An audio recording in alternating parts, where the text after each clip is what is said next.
Hi friends, आमे कपिलास मंदिर जाऊछु दी जन। फुल वीडियो देखंतु आगो को। आमे एबे हम घाटी रास्ता रे तळको ओलोछु। आगो को भी रास्ता को रास्ता रे जाऊछु।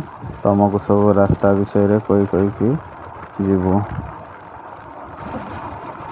आगो को भी देखंतु वीडियो रे सब देखिबा पय मिलबो कपिलास मंदिर रो लोक कौन केमती को रास्ता रे आमे जाऊछु सब देखिबा पय मिलबो ए वीडियो। आमे एबे ब्राह्मणीपाल पहुँचिलुनी। अल्प बाट बॉर्डर छक रहिला। बॉर्डर छक रु मेन रोड धरिबा आ फुल एंजॉय करके जीवा। आमे एबे बॉर्डर छक पहुँची गलुनी। एडा हला जाजपुर आउ केउंझर रो बॉर्डर।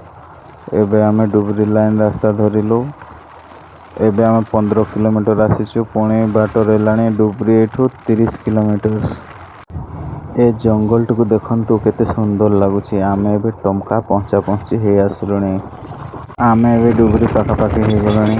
आम आगरे जाउछन्ते आम सांग माने कुआडे बुलिया पई प्रोग्राम करछन्ते से माने बधे आमे एबे डुबरी पहुंची हे गलुनी। आ अल्प बाट रहला डुबरी को पहुंचिया पई 2-3 किलोमीटर भितरे बाइक रे बुलिबार मजा जो लागुची लाइफ रे आउ किछि नाही। जेते भी मंदिर पारुछ बुलो। आ मो चैनल ले प्राय मंदिर रे ही वीडियो अधिक आसीबो। मंदिर बुलवा पय मो शौक बहुत रुहे। मते मंदिर बुलवा पय भलो लागे।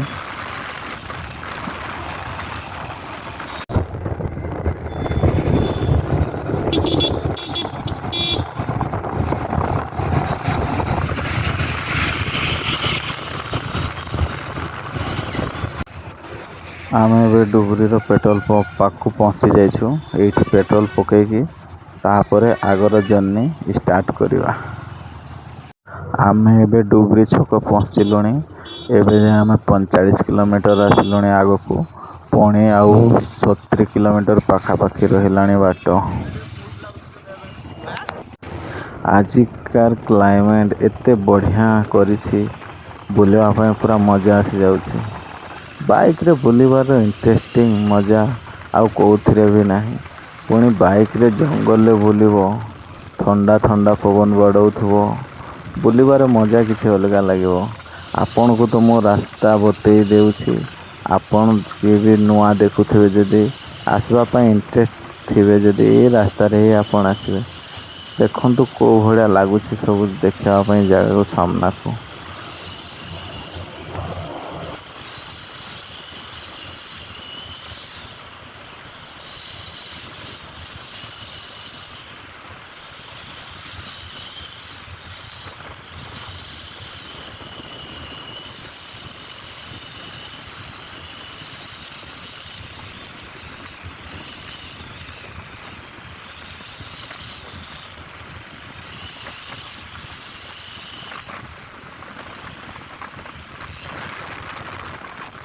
এই ভଳିଆ ରାସ୍ତାରେ ବାଇକ୍ ରେ ଯିବାର ଯୋଉ ମଜା ସେ ମଜା ଆଉ କୋଉଥିରେ ନାହିଁ।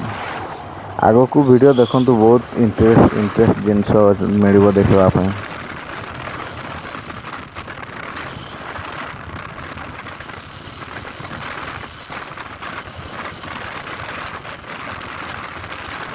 ଆମେ ଏବେ ବ୍ରାହ୍ମଣୀ ବ୍ରିଜ ପାଖାପାଖି ହେଇଗଲୁଣି। ଆଉ ଅଳ୍ପ ବାଟରେ ହେଲା ବ୍ରାହ୍ମଣୀ ବ୍ରିଜ। ଦେଖିବା କେମିତି ଲୁକ୍ ଦେଖାଯାଉଛି ବ୍ରିଜରୁ ସବୁଆଡ଼େ। ଏ ବ୍ରିଜ ଉପରକୁ ଏବେ ଆମେ ଚଢ଼ିଲୁ। ଦେଖନ୍ତୁ କେତେ ସୁନ୍ଦର ଲାଗୁଛି ବ୍ରିଜ ଦେଖିବା ପାଇଁ। ଜଙ୍ଗଲ ଗୁଡ଼ାକୁ ତ ଆଉ ଏତେ ସୁନ୍ଦର ଲାଗୁଛି ଯେ କେମିତି ଲାଗୁଛି ଏଇ ସାଇଡ଼ରୁ ବୁଲି ବୁଲାକି ଆଉ ଯିବା ପାଇଁ ଘରକୁ ଇଚ୍ଛା ହବନି। ପ୍ରାୟ 1 କିଲୋମିଟରରୁ 1.5 କିଲୋମିଟର ଭିତରେ ହେଇଯିବ ଏ ବ୍ରିଜଟା ଅଛି।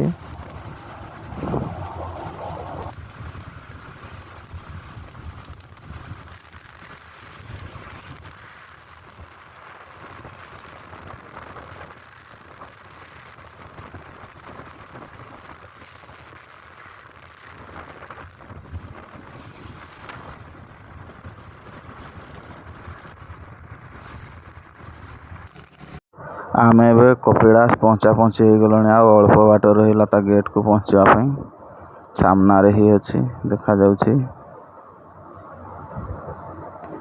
ଏ ଦେଖନ୍ତୁ କପିଳାସର ଗେଟ୍ ଦେଖାଯାଉଛି। ଏ ଛକରେ ଟିକେ ଛିଡ଼ା ହେବା, ଥଣ୍ଡା ପିଇକି ତାପରେ ଆମେ ଉପରକୁ ଯିବା।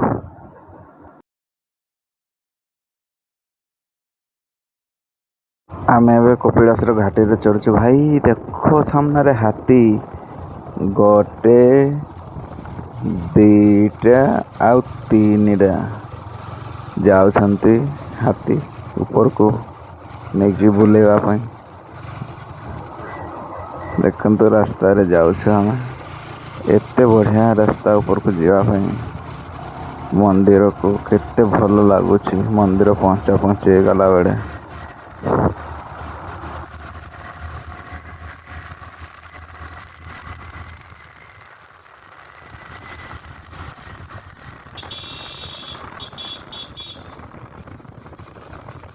ଚାଲି ଚାଲି କୋଉଟରେ ଚଢ଼ନ୍ତି? ଚାଲି ଚାଲିକି କୋଉଟରେ ଚଢ଼ନ୍ତି? ତାର ଯୋଉ ରୋଡଟା ନାହିଁ ନା, ଯୋଉଠୁ ଆମେ ବୁଲିଲେ ଏଠି, ସେଇଠୁ ପାହାଚ ଅଛି। ସେଇଠୁ ପାହାଚ ଆରମ୍ଭ ଅଛି ନାଇଁ?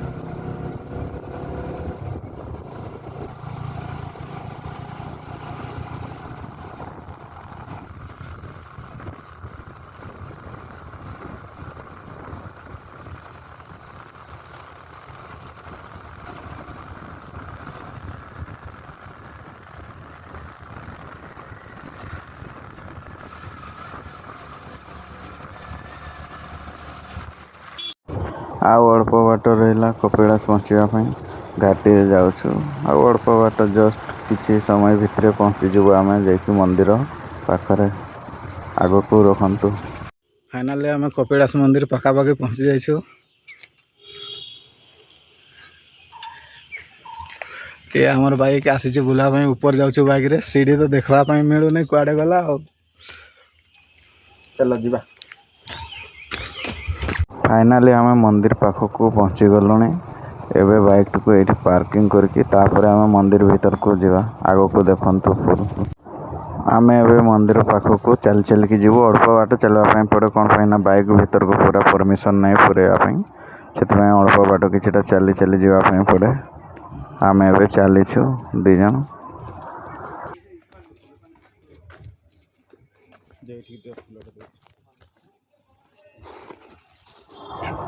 ଏ ଦେଖ ସାମ୍ନାରେ ମନ୍ଦିର ଦେଖାଯାଉଛି। ଅଳ୍ପ ବାଟରେ ହିଁ ଅଛି ମନ୍ଦିର। ଟିକେ ବୁଲିବା ଆଉ ପୂଜା ଫୂଜା କରି ସାରିକି ଆଉ।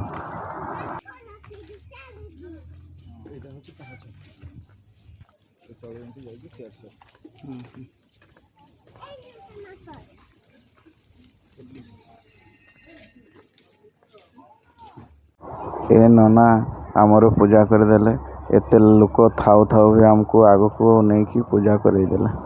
ଇଏ ଦେଖ କପିଳାସ ମନ୍ଦିରର ଲୁକ୍ କେମିତି ଦେଖାଯାଉଛି। ଭିଡ଼ ଅଛନ୍ତି ମନ୍ଦିରରେ। ମନ୍ଦିର ଏତେ ସୁନ୍ଦର ଲାଗୁଛି, ଯିବା ପାଇଁ ଇଚ୍ଛା ହଉନି। ଲେକିନ୍ ଟାଇମ୍ ଆମ ପାଖରେ କମ୍, କାମ ବି ଅଛି। ଆମେ ବର୍ତ୍ତମାନ ମନ୍ଦିରରୁ ବାହାରକୁ ବାହାରୁଛୁ। କ'ଣ ପାଇଁ ନା କାମ ବି ଅଛି, ସେଥିପାଇଁ ଯିବା ପାଇଁ ପଡ଼ିବ। ସବୁ ଜିନିଷ ଯେତିକି ପାରିଲୁ ଦେଖିଛୁ ଆଉ। ଯିଏ ଚାଲି ଚାଲି ଆସନ୍ତି ଏଇ ସିଡ଼ିରେ ଉଠନ୍ତି ତଳରୁ, ଟୋଟାଲି ଚାଲି ଚାଲିକି ହିଁ ଉପରକୁ ଆସନ୍ତି। ମନ୍ଦିରର ପାଖାପାଖି ଏ ସିଡ଼ିକେ ବହୁତ ବଢ଼ିଆ। ଆମେ ବର୍ତ୍ତମାନ ରିଟର୍ନ ଯାଉଛୁ ତଳକୁ।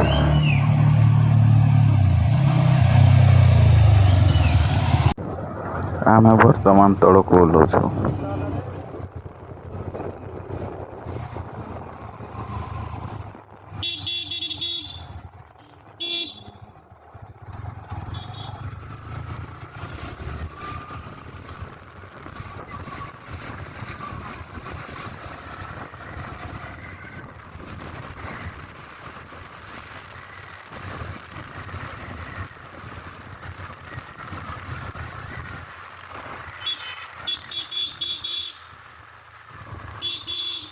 ଯଦି এই ଭିଡ଼ିଓଟା ଆପଣଙ୍କୁ ଭଲ ଲାଗିଥାଏ, ଲାଇକ୍, ସେୟାର, କମେଣ୍ଟ କରିବା ପାଇଁ ଭୁଲିବେନି।